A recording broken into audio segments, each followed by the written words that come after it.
The worry is we've lost Jagmeet Singh. He was a huge advocate, obviously, by his background for the Sikh community. He's gone now. So that means his advocacy, his representation of the Sikh community in Canadian politics has gone. That is really bad news.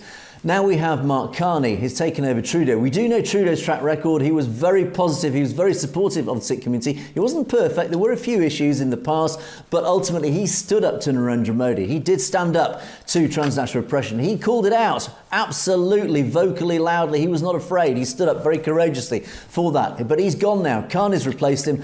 Carney's agenda has been set out, certainly in the early days. He is prioritising building bridges. We worry, is he going to be building bridges with India? He comes from the World Economic Forum. They don't care so much about the Sikh community. They care more about very other big issues.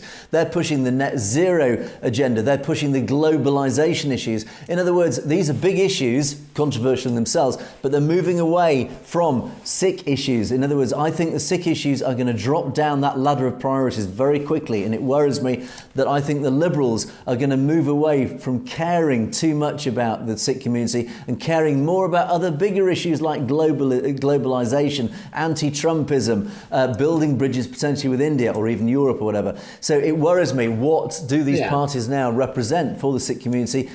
Is the Sikh community going to be losing its voice and losing its influence?